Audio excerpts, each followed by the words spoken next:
Good afternoon everyone. आप सबको यहाँ पर बुलाने का हमारा उद्देश्य, ये जितने भी एस्पिरेंट्स आपको मेरे साथ दिख रहे हैं ये 10+2 JKPSC लेक्चरार के एस्पिरेंट्स हैं। जैसा कि आप सब जानते हैं कि कुछ दिनों पहले जो है 10+2 लेक्चरर का एग्जाम हुआ मैथमेटिक्स का 11 तारीख को, और उस क्वेश्चन पेपर में कुछ इरेगुलरिटीज थी जिसको लेकर आज हमने आपको यहाँ पे बुलाया।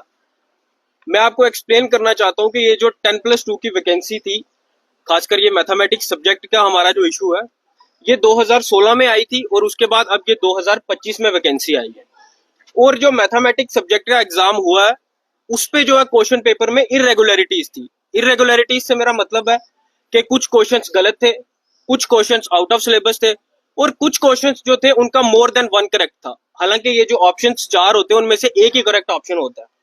मैं आपको बता देना चाहता हूं कि इनमें 10 क्वेश्चन जो थे वो रॉन्ग क्वेश्चंस थे, 8 क्वेश्चंस जो थे वो आउट ऑफ सिलेबस थे, मल्टीपल करेक्ट जो थे वो 7 क्वेश्चंस थे, और जो कॉपी पेस्ट किए हुए क्वेश्चंस थे वो 9 क्वेश्चंस थे।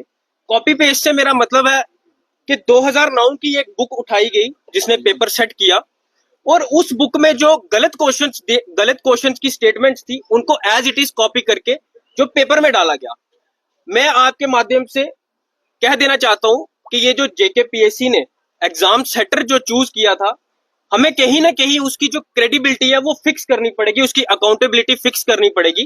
क्योंकि JKPSC+2 का जो एग्जाम था ये एक तो बहुत देर बाद हुआ, और जैसा कि आप जानते हैं यहाँ पे जो बेरोजगारी भी बहुत है। स्टूडेंट्स ने जो दिन रात एक किया ताकि वो +2 का एग्जाम क्वालिफाई करेंगे और लेक्चरर बनेंगे। लेकिन मैं आपको बताऊं कि यहाँ पे इतने क्वेश्चंस गलत थे, मोर देन 20 क्वेश्चंस गलत, और वो कैंडिडेट वो एग्जाम कैसे पास करेगा। ये तमाम जितने भी हमारे साथ 10+2 के एस्पिरेंट्स हैं, कुछ यहाँ पे आए हैं और कुछ दूर दराज एरिया से हैं जो नहीं आ सके। हमारी एक ही रिक्वेस्ट है JKPSC से कि इसको रिव्यू किया जाए और ये एग्जाम जो है री एग्जाम कंडक्ट किया जाए। मैं आपको बता दूं ये मैथमेटिक्स का एग्जाम जो था ये 11 तारीख को हुआ और ये इवनिंग शिफ्ट का एग्जाम था, और हमने जो है JKPSC को इसकी रिप्रेजेंटेशन भी दी। एक हमने री एग्जाम की रिप्रेजेंटेशन दी और दूसरी हमने क्वेश्चंस को जो है वो चैलेंज किया। और मैं आपके माध्यम से यही रिक्वेस्ट करना चाहता हूं JKPSC के चेयरमैन साहब से और कंट्रोलर साहब से कि इस पे संज्ञान लिया जाए और री एग्जाम लिया जाए। धन्यवाद।